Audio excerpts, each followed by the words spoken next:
welcome to the Inspiration of Painting. I'm glad you could join me in our lesson today. We're going to do something that's a little more specific. We're not going to clutter this painting with a lot of things. We're going to learn a couple of specific things, and I think you're going to really enjoy this session today. Now, what we're going to do is we're going to concentrate on a beautiful, great, big, open sky like they talk about in Montana and Wyoming. I've been there many times, and I agree, it's beautiful there. And we've done a lot of skies and a lot of things in our paintings, but we've never focused on how to really do the layering of billowing white clouds. And I think this will be a great study for us. I think it's something that we all need to learn how to do. And, well, quite frankly, without a great sky, sometimes your painting just falls apart. And there are many times when you do a painting where you have a low horizon line or very little in the painting, where the sky is perhaps more of the feature. So we're going to learn some really exciting things today about shadows on clouds, how to create the highlights, and all the things that give them their three-dimensional form. Makes them look like they're floating, okay? Now let's go back up here and get to the feature part of the sky. I think it's dry enough now. It's a little damp there, but we're not going to get there just yet. Or we can go ahead and start the process of the clouds. Now this is going to require some real intense concentration on your part, and I want you to get really involved in this, okay? Because it takes a little effort in working and reworking the clouds. Perhaps you're going to just really goof it up and have to start over. That's fine. You just put me on pause and fix it, okay? So you can do a lot of different things here to create the effects. Now, there's a couple of things we need to do. Number one, let's go down to the palette here. And we're going to take a little bit of this blue mixture. Okay, just take a little bit of it here. We're going to make a gray color that's grayer than what we have here by adding more burnt sienna to it and a touch of purple to it, and you're going to just blend that in real good. Okay, like so.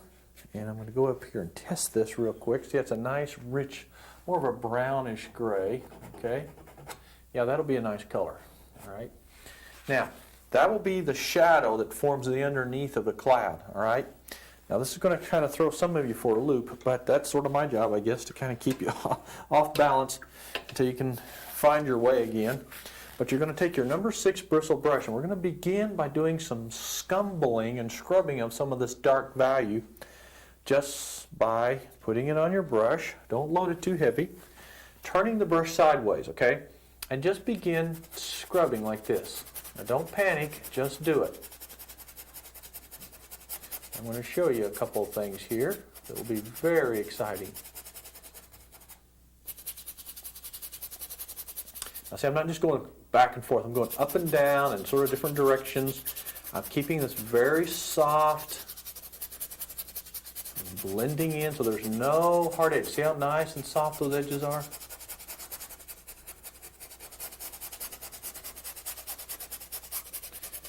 You can actually hear, if you really, listen, you can hear all that scrubbing noise on the canvas. That means I'm really dry brushing, so if they'll close in on this, you can see I'm really scrubbing.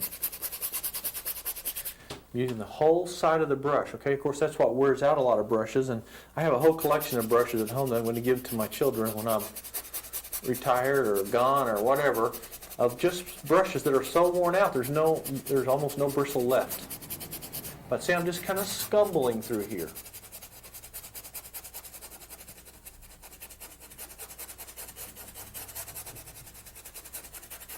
See, I'm kind of letting it fade. Now, like I said, you have to pay real close attention to what we're doing here because we're still in the underpainting stage. Of course, it's going to be this way for a while. But you have some darker areas, of course, but yet you have some areas that kind of fade out. Now, every time you reload gently, just a little touch. For instance, now I want to come up here with a little. Just do a little scumbling.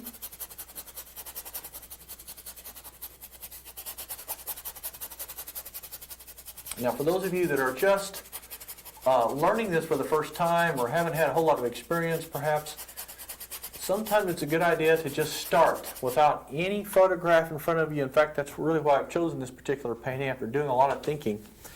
It's important that you just kind of ad-lib these clouds because if you work from a photograph, almost every time you're going to try to duplicate that photograph and your clouds will become harsh, monotonous, and really, quite frankly, real gaudy because you're trying to put too much emphasis on copying the cloud instead of learning the technique. So I'm a real advocate for being real open about creating on your own, using your imagination and not just the eye to copy something. And just scrub. Now, we're also creating composition as we go here, okay? So you'll be noticing how this develops. It's really kind of like a little miracle. In a few minutes, all of a sudden, pow, we got clouds developing. It'll just really kind of blow you away. I hope it doesn't blow you too far away because I want to hold your attention here, but just scrub and scumble and notice how I'm keeping the edges soft. There's no hard lines anywhere. It's really great. Now, we're not going to do all of the dark part right now. We're going to come back and start adding some of the lights here so you can start perhaps feeling a little more confident about your attempts to do this. I've got to get enough darkness in here that we have something to work from.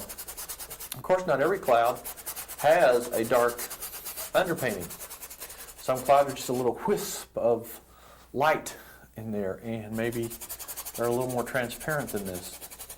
Now, of course, some of these clouds are going to go behind this cliff, so don't be afraid to do that. Now, what's going to happen is we start developing the white part of the cloud. Now, let's go back to the palette and mix up our highlight color for the cloud. We're going to take, I think we'll go ahead and use the gesso because it's just a little bit creamier and a little bit easier to work with for the most part. You just take gesso, and I want you to take a little teeny touch of orange, just a smidgen. Just enough to tint it where it's not really orange at all, hardly. It's just more of an off-white. Be very careful. See, I'm being very careful because if you get too much, it really will create a problem for you. I'm going to put a drop of water or two in there to kind of get it a little creamier. And you don't want it real runny or real thin, just creamy. Okay, it's kind of like real soft butter at this point. And because it's acrylic, if you have to once in a while, add a drop of water and keep mixing it, that's fine. Okay, now if you run out of this color and need to remix again, you know how to do it now, so you can do that as you need to. Now, rinse your brush out good, and remember, we have established a light source is coming in from the left-hand side. Now, that's something that you want to watch out for, because when you start doing these clouds, remember you're going to do layers, okay? So that means that the left top side of the cloud will be the highlighted part. If you get too much highlight way over on the other side of the cloud, then you're not going to create the depth and the three-dimensional form that we're trying to achieve today. So, take the white now. It just doesn't really matter where you start, but I'll start right here with this middle one. Seems to be a good spot. And start, now just, tell you what I'm going to do. I'm going to shut up for a few minutes, okay? That's unusual, but I'm going to do it, and just watch how the cloud develops, okay? Then I'll give you a little information on what's happening.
Okay, now you see, if you've noticed some things that have started happening already, even without a whole lot of effort, we're starting to get three-dimensional form to our clouds.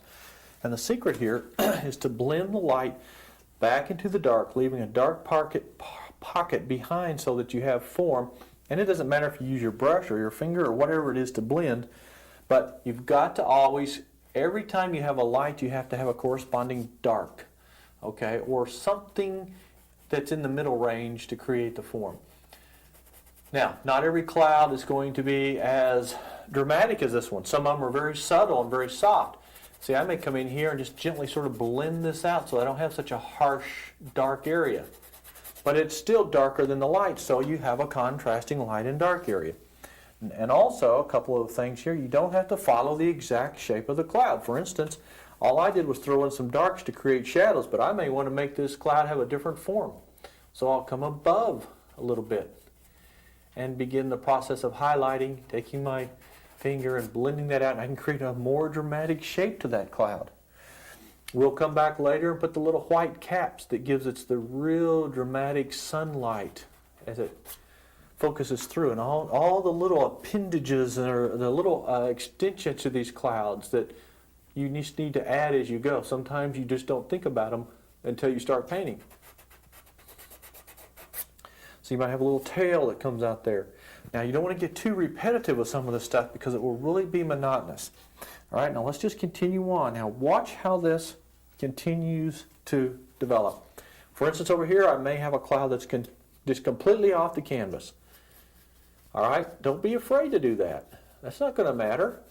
Just because you ran out of canvas doesn't mean you can't paint a cloud. That also helps in the composition. Okay, put a little dab, maybe it's a smaller section, just like that. Well, maybe right here I'm going to have another, more of a large billowing cloud. And a little scumbling. In some places, like I said, you don't have as much shadow. It's more just a white smudge like this.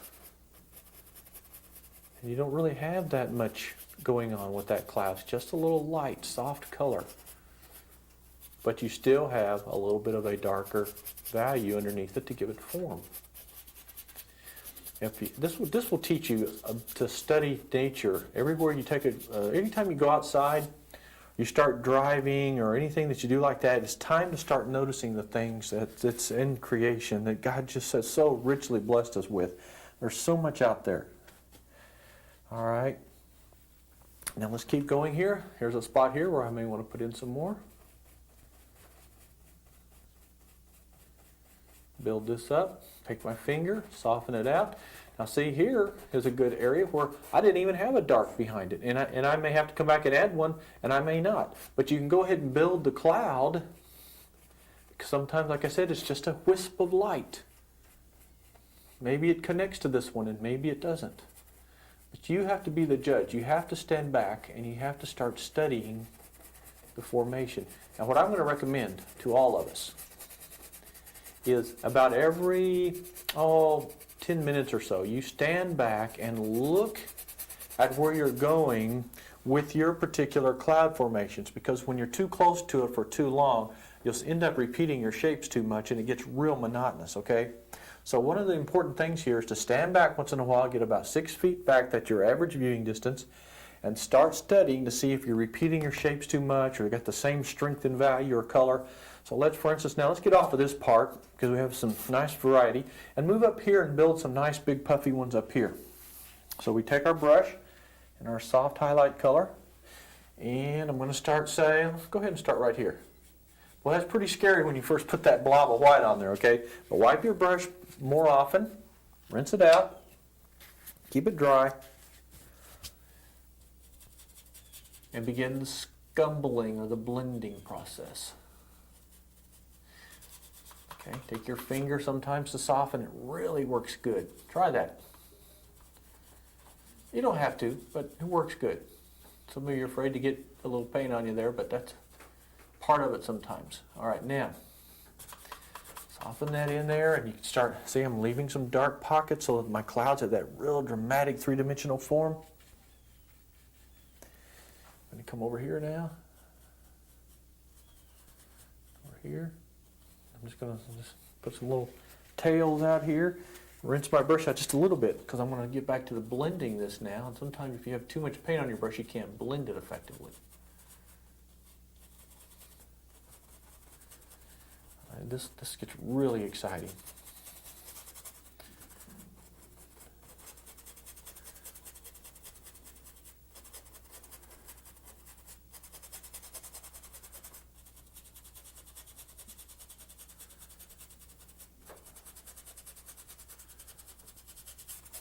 See, I'm just tying it together. Now, this is important, folks. What I'm showing you right now is not just how to paint the cloud, but how to tie all the clouds together compositionally so that they all have continuity.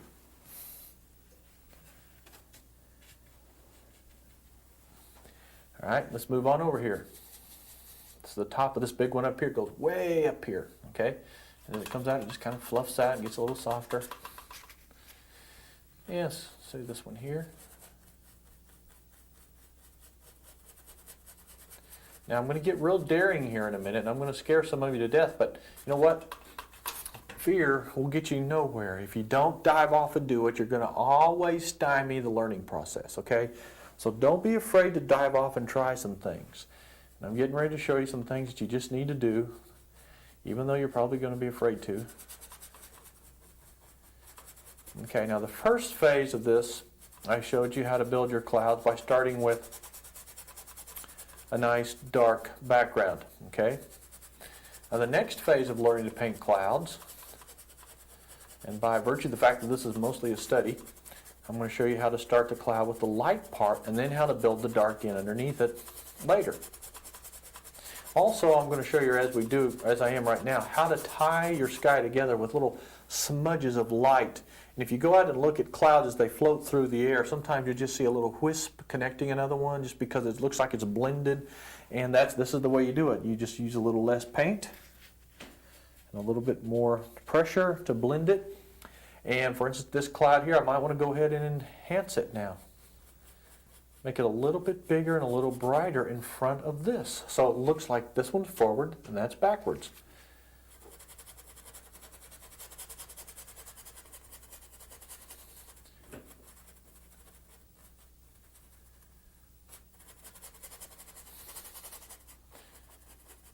Okay, and by gently blending underneath, leaving some of these darker pockets underneath there, you still have the three-dimensional form, but you don't need the real intense dark area, okay? This is one of the areas where the clouds become, you might say, a little more transparent in some ways, okay? Just keep developing. Now, I'm going to go in here now, and quite frankly, I don't quite like this particular one, so I'm going to make it a little bigger. Now, a lot of you are looking at it and say, oh, don't mess it up, don't mess it up. Well, you're probably right. Maybe I shouldn't do this, but one of the things about clouds, they're so easy to adjust and maybe put back in their place if you don't like what you did. I just wanted a little bit more mass to my clouds here. I don't want so many little tiny ones. I want a little bit more massive, fluffy clouds. So it's so easy now, see, to tie that together and make more of a bigger puff where it's balanced better with the one above it. All right, let's keep going across now.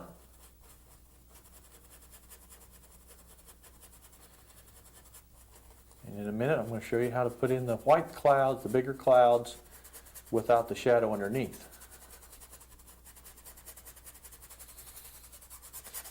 See how I'm tying everything together very gently?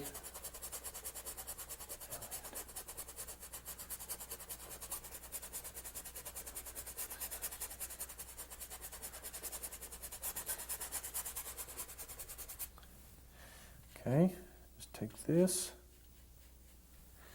Now I might want to come in here, for instance in this area where it's sort of a subtle color. You can say to yourself, all right, I want one of these clouds to pop out. So all you do is you take white like this, and you pop it out.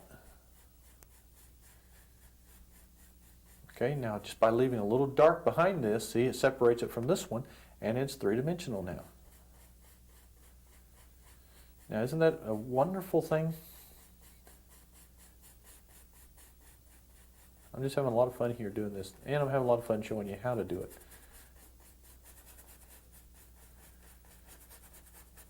But if you'll notice one thing that's happening every time I make a move here, is every time I put one cloud in there, I always tie it into the next one.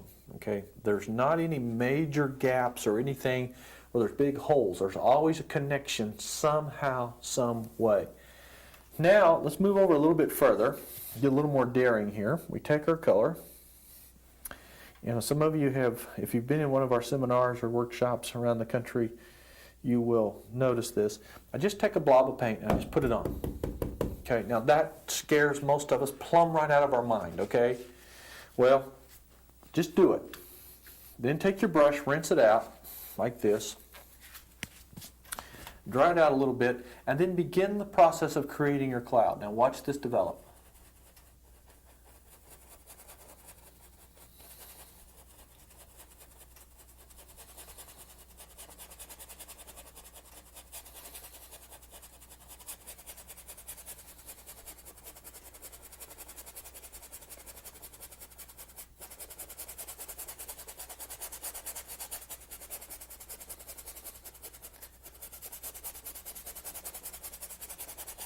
See, now the secret here is to keep the top part kind of white, a little more intense, and then blend this part out, and this part out, just fade it out,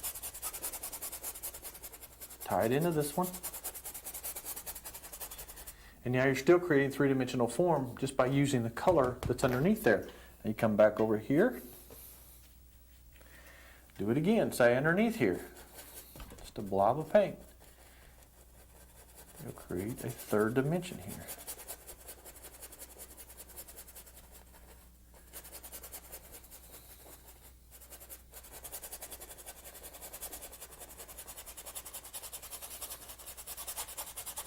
Just watch the sky develop.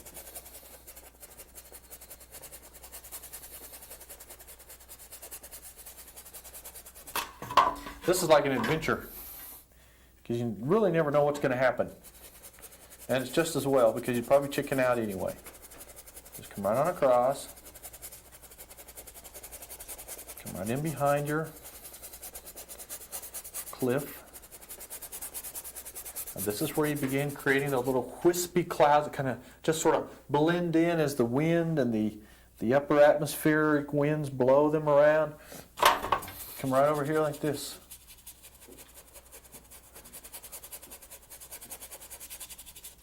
Sometimes your clouds have very little or no form. It's just a wisp. Just a wisp. But I'm still leaving some of the background coming through, and all of a sudden my clouds look three-dimensional. All right, now let's move on down in through here. In behind.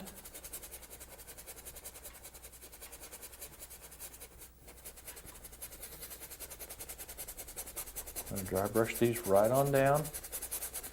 There's no hard edge. Putting a little dry brush over this to soften that dark color.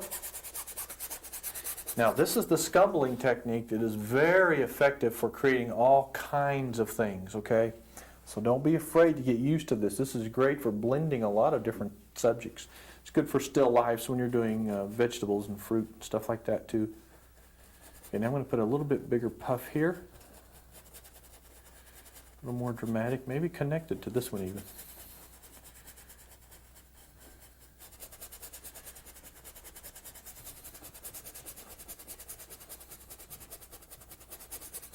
Just watch how we develop this. And I will say this, even if your first attempts to do these beautiful puffy clouds are a failure, you'll have to admit one thing. You're going to learn more by doing this than a lot of things you've done in a long time, because you can't really hurt the painting, because all you have to do is take some of the blue, and I'm going to show you in a minute. You can come back and dry brush in, you can wipe a cloud out, you can shape one, you can just do so many things to it. Okay? Now let's go ahead and continue on here. If you want to make an area a little brighter, just brighten it up like this so that it pops out in front of that one. Just a little bit more. Okay, just keep coming.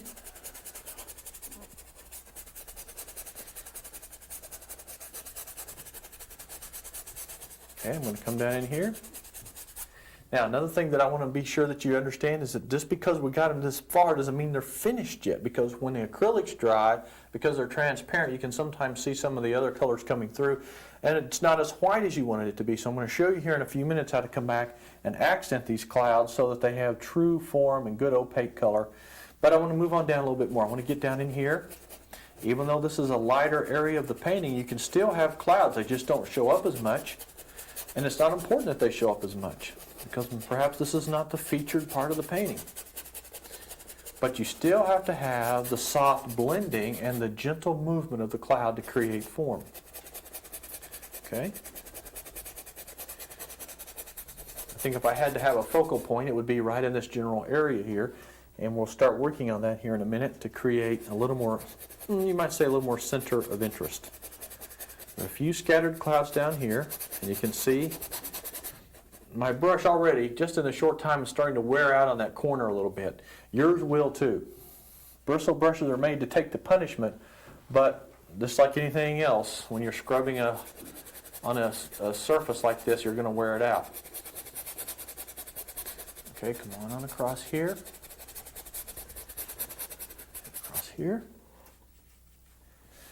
Over here. Okay. Now, it's a good idea, especially since this is just a class lesson, and you've probably, got this on your VCR, that perhaps you just put this on pause once in a while, and as I'm doing a little section, you just do that section. Then turn it back on, you do another section. Just kind of do it in sections at a time, okay? That will give you a little bit more opportunity to work, practice, to rework until you get the hang of it. Now, let's go back up into the center of the painting here where we got our most intense clouds, and let's begin to beef them up a little bit. What I mean by that is you'll come back with some of the same color, but this time you put it on, you see a little bit brighter. You don't work so hard at blending it. You just put it on and gently smudge the edge back so that you don't have a hard line. Okay, now just keep working this for a minute. This is called capping. You're going to cap out your clouds.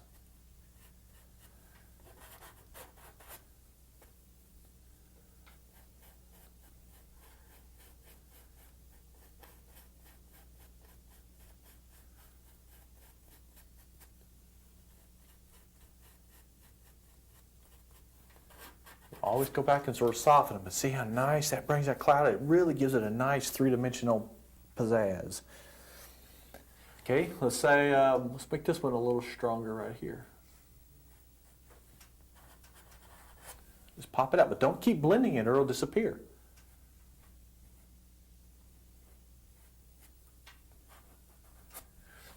See how nice that's starting to show up? And not only that, but it kind of sets some of the other clouds back. So you're actually creating depth within your cloud formations just by simply putting some whiter whites on.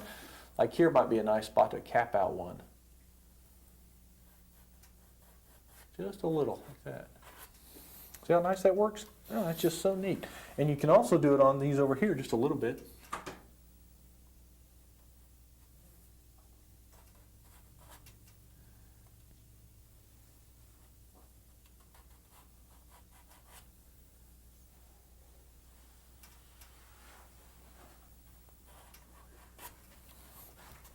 See how that creates almost a kind of a silver lining in a way. It's really fun. Okay, now let's come back over here and let's work on this one. Now again, everyone likes to look at clouds, but only an artist can get very excited. Okay, so I can paint clouds. It's kind of like painting rocks to me. I'm very odd in some ways, but rocks give me a major thrill, and clouds do too. So, try to get excited about what you're painting, and if you're excited, you're going to do better. If you put everything you got into it, you're going to have more fun. You're going to learn it better. You're going to enjoy it more. Okay? Every time you put a stroke, try to make it a better stroke than the one before. See, I'm really emphasizing my clouds now. Look how beautiful they're starting to pop out. Now up here, I'm going to get a little bit more aggressive because I want, even though this is off the canvas, I like that concept of knowing that there maybe is a big billowing thunderhead here and it's up above. And so you've got to start that here. And it really is kind of neat to have the idea that there's more clouds up here or off over here on either side. That's kind of neat. All right, let's move over here. Let's do this little section. Take your finger, just gently soften it so there's no hard edge, but there's a nice cap. Okay, I'm about to run out of paint down here. I'm going to have to mix some more in a minute, but let's go ahead and do this one now. See? Now this one's even growing. It started out a little smaller and this went bigger now, making it even bigger. I like this cloud formation, so I like the way it's turning out. This one's getting a little busy here, so I'm probably going to tie this one in with this one a little more. Make it just a little more solid. Yeah, that's better. That's much better. Make this one a little brighter here. Just a touch. Now I'm going to mix another quick batch of color. Take some more gesso. Now I'm going to get this new mixture. Let's keep moving on here. We've got a few more highlights to go, and then we can come back and I can show you some more neat things about clouds that'll really thrill you. Now, I'm going to come down here. I'm going to really brighten this one up a little bit more here. I want you to notice the different techniques that I'm using for blending. Now, of course, once in a while I stick my finger there and soften. Sometimes you can use the dry brush technique, and that simply means this. You put it, so you've got the paint loaded on one corner of the brush, and the other corner there is no paint. So when you put the paint on, okay, you put it on with that corner, and you blend with this corner, okay? So that's a good way to learn to blend too, and that's something that most teachers will not teach you. I don't know why, but it's just, I guess it's so matter of fact, and it's just something that they do automatically that it's easy to overlook.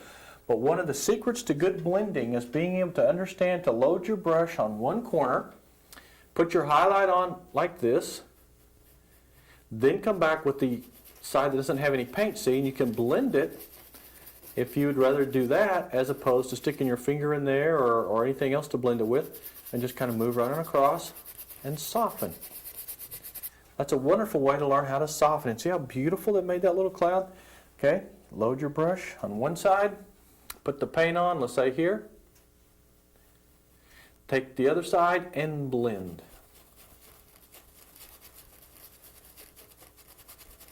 Take your finger and blend. Use anything you want to blend it. Doesn't really matter. There's no rule to it. Just whatever works for you. It's just a principle that you need to get used to. Okay. Now then, after you've gotten most of your clouds established where you want them to go, you can now come back with a final highlight to give them that real snap. Okay, that's what we're going to mix now. So come back to the palette here. And this time we're going to use our titanium white, because the titanium white is a little whiter than the gesso. Okay, you can see here. And so just take a little scoop of white, another little dab of water, and a little touch of yellow this time. Okay? White, a little touch of water, and yellow. Now you can switch to a smaller brush, even like a little round sable, which I'm going to do. This is my little number 4 round sable brush. Dip it in here, and now you're not going to see a tremendous result sort of in the beginning, but if you get this in the right light and you've got it hanging on your wall, and you've got a like a picture light or a spotlight, like most paintings should be hung, this looks like it's almost iridescent. It just glows in the dark, so to speak. But here's what you do. You take your final highlight color, and this is the one that you come in like this, and you accent the top of your clouds with. Now I'm just going to do this, and I want you to see and study how this goes on. It goes on very thick. It's kind of what you call a silver lining. Okay? This really brings the form of the cloud out. Now you don't want to blend it too much, but if you get too much thick paint in an area where you feel like you've overdone it, you can just gently take your finger and just kind of drag it down, but you want to keep a clean edge. Okay? Now, don't outline everything, but just put it on nice and thick right on the edges here and there. And this will give you the final snap of the highlight that really makes this come alive. Isn't that gorgeous? That's just so neat to watch that come alive. This is really a thrill. I've painted clouds like this all my life, and every time I do another one, I get excited. Now watch how I'm going to do this. Come across here in some places where perhaps there's no real strong highlight. Just a simple little highlight like that, creating a silver lining, gives it that glow. And with a little bit of yellow in there, it makes it sort of iridescent. Now just do this. Now watch this develop. Now, boy, is this fun. I hope you're enjoying this as much as I am. And I know a lot of you that are a part of the club, you know, you want things that are, say, a little bit more finished. Well, we're going to have a nice finished sky, and I'm going to let you spend time developing your foreground, because I don't care about that right now. I'm more interested in showing you the sky, so I'm hoping none of you are getting too antsy about what's going to happen down here. I'd rather you spend your time up here. Okay, and I'm going to take the time to show you. Now watch how this is developing. I'm going to give you a couple of clues. Whenever you highlight the final highlight like this, you don't have to go all the way over the cloud. You see, I'm going maybe just on the top left-hand side where the sun is actually coming through, okay? So when you put your highlight on, confine it just to the areas where the sun would actually be hitting it, all right? So for instance, say up here on this one, goes on real thick right on the top. I got so much thick paint on there now. Lift that up. But I'm not going all the way over.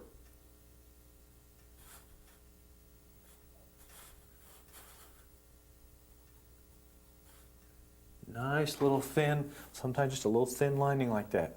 Okay? Boy, that's neat. Go over here and do this one. Like I said, the best time for this to work is when you've got this hanging and you've got a light on there. In fact, if you have a light with a rheostat on it, you know, and you can change the intensity of the light, it is an incredible thing to sit there and watch the light change on this.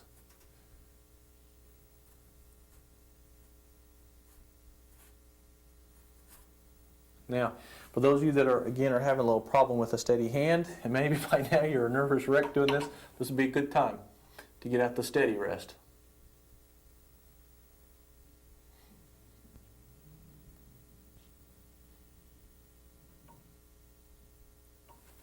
See how that accents that and just brings this out?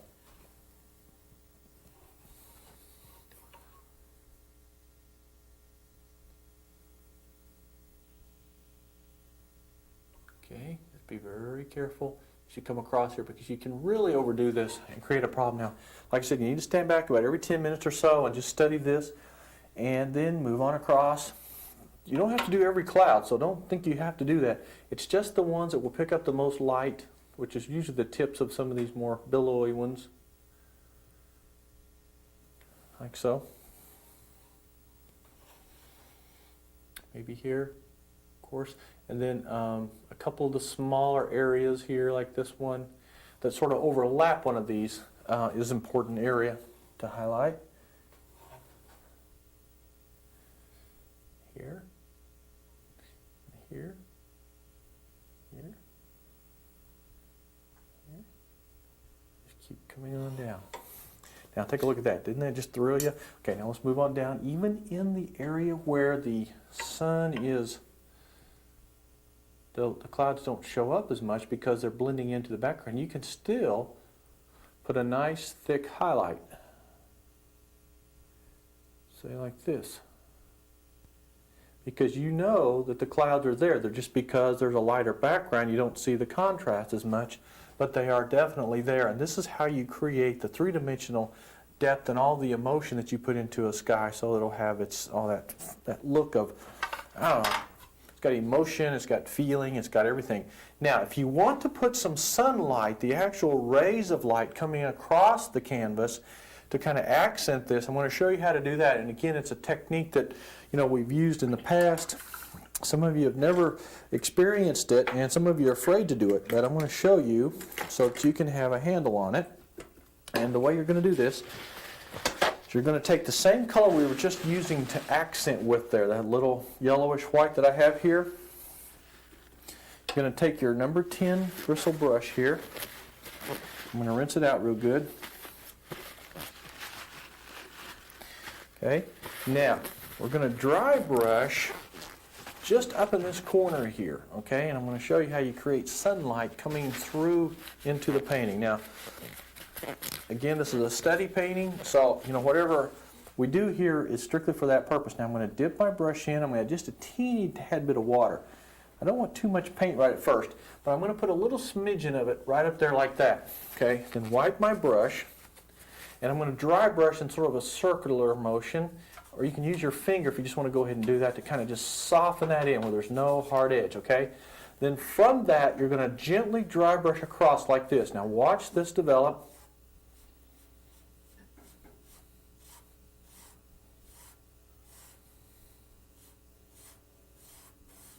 I'm barely skimming the surface of the painting.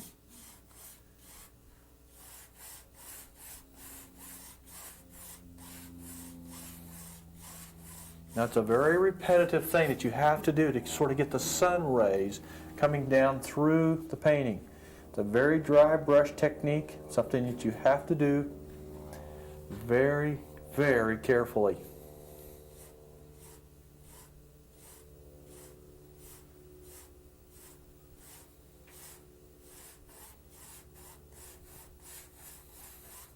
If you get a hard streak like that, you can usually just take your finger and rub it out or let it dry and come back and work on it. It also depends on how well you've loaded your brush.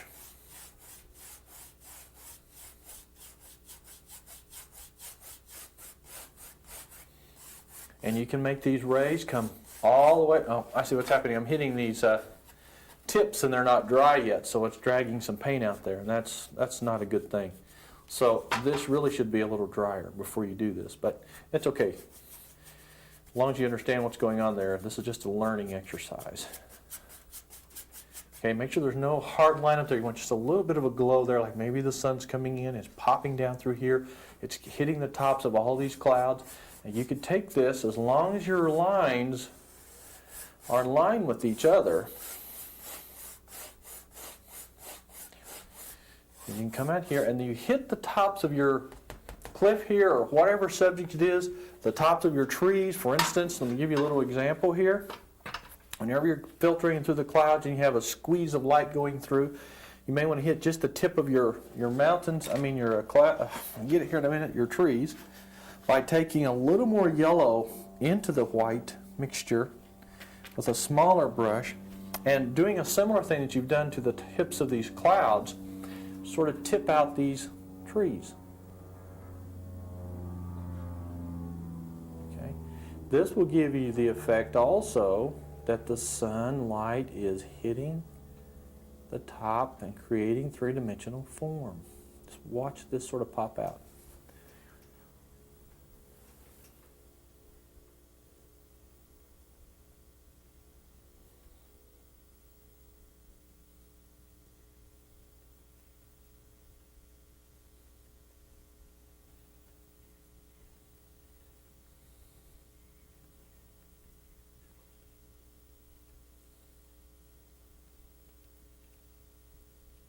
Isn't that neat? Now see, you've three-dimensionalized your trees just by simply putting a similar thing you've done here, sort of a silver lining on the edge, and that creates form, and therefore you have a nice tree. Now, you could emphasize you could have bigger trees, do the same thing. Now watch what happens also as the light comes across, and you can hit the tips of these just simply by taking a little bit more white and a touch of orange. White with a little touch of orange.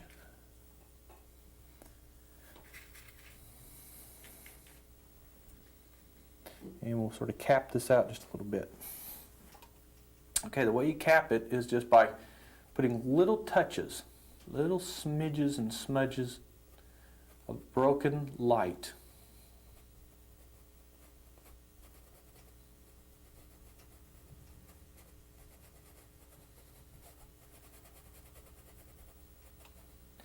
You don't have to blend it all the way back. Just kind of take it here and there.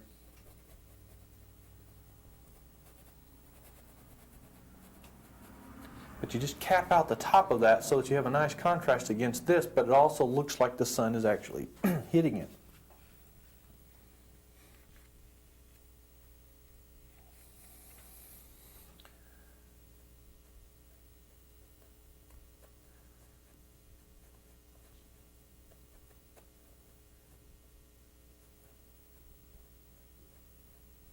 Okay, just put some little dabs of paint. That's basically all it is, just little dabs of paint.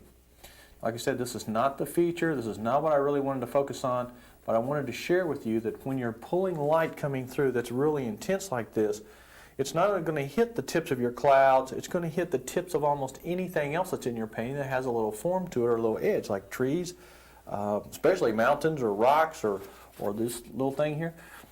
The shoreline on your water will pick up tremendous sparkle from something like this.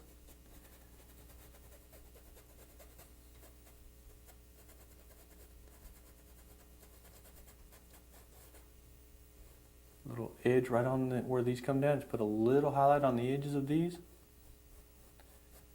You can begin to see this three-dimensionalized now.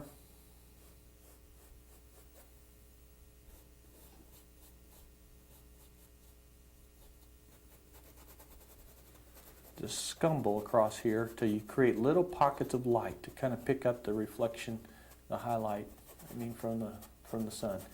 You don't even have to make it solid, so you just kind of scumble across, dry brushing, letting the little beads on the canvas catch a little bit of the paint, creating a little bit of a little highlight. Okay.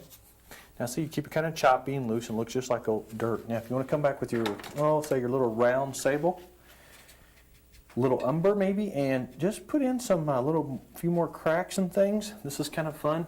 I like to do this.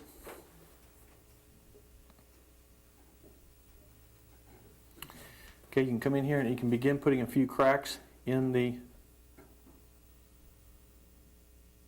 formation here, especially along the edge here. You don't have to go too far back. And like I said, I don't want to get too involved in this because I don't want you to get carried away with it. We're not focusing on this.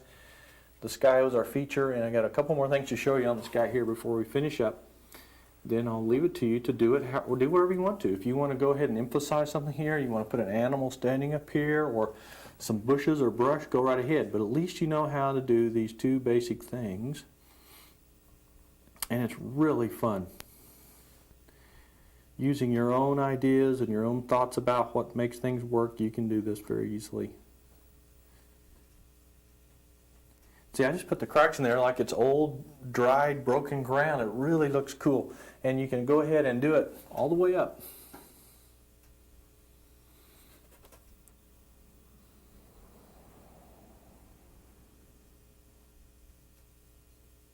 Very loose and free. And also, very much like clouds, whenever you do things like this, if you're not careful, you get real monotonous. Be sure that there's sort of a connection somehow so that your eye flows through here and doesn't just bounce from section to section or from line to line. You want to have a little connection so that we'll all tie together nicely. Okay, this is probably all we should mess with here. Like I said, you can take this a little bit further and have some fun with it, doing different things, putting some little pebbles and rocks. But we've done so many rocks and pebbles, I don't want to bore you with that, but you can see how nice the edge is beginning to develop and how much fun that can be. All right, getting back to the clouds for just a moment, I'm going to show you a couple more things you need to do if you want to really be a good cloud painter and how to understand a little bit more about form, shape, and shadow. Now I showed you the two techniques. I showed you how to put the white clouds in where there is no dark other than the background. I showed you how to come in here and put the dark and then put the light on top of it, okay? Now there's another type of cloud formation that a lot of people don't fully understand, and this is where you use a sort of a conglomeration of strokes to create different values and forms. And all I'm going to do is do a small section here because, in fact, I'm going to take this off so I can get to it over here. If you ever want to just have some fun experimenting with different colors in your clouds, see, we pretty much stuck with the generic gray and white. And this probably will not fit the scheme of this, but remember, this is a study only. This is an art lesson, not a finished painting, okay? So please keep that in mind. I'm going to keep stressing that. But clouds are not always just white. In this case, if you take a little alizarin crimson, a little touch of the white down here, maybe a little orange, even a little yellow, whatever you want to, you can make clouds any color that you want to make them. See, these are more pink. All right, just kind of scumble this pink color in here. I'm going to go ahead and just tie them in just for the heck of it. But there's something about a pink cloud I think that's just outstanding. It's really beautiful. And I know that you all have seen them. But here's the thing I want to share with you. As you go across here, scumbling these colors in, you've got to be sure you blend that out like this. Okay. Then come back with the basic gray that you used here, and you add whatever color you're highlighting with to it. For instance, in this case, I would add a little alizarin to my gray. Just a little bit. And that's what I would use for the shadow underneath. Okay? So depending on what type of sky you're after, you can even throw some of these colors into an existing sky like this by dry brushing the soft purplish color right in there. See, that changes the color scheme dramatically, so that no matter what you're doing, after you've got the basic sky in there, whatever you end up with here, if you look at your painting and you say, oh, I gotta have more green, I gotta have more red, I gotta have more whatever, you then begin accenting your painting by simply dry brushing in either the complements or the predominant color that you're using in your painting. And it could be red, it could be green, it could be purple, it could be blue, it could be anything. Skies are not always white and blue and gray, okay? They have many, many colors in them. Even the clouds may be more of a pink color. All right, so don't be afraid to take white and pink and make that your highlight color instead of just the white and the yellow, okay? Very important that you understand, now that you know how to do the clouds, that you can go back in and change the colors, whatever you need to do to suit your particular painting, and have a lot of fun with it, okay? Well, I think we're going to just continue on here. I'm going to let you finish it, let you finish it like you want to. I'm not going to go any further. Well, thanks for joining us. Don't forget to write us if you need some help. We'll work with you any way we can, and maybe we'll join up in a seminar someday or a workshop. God bless you. Stay inspired. We'll see you again in another lesson real soon.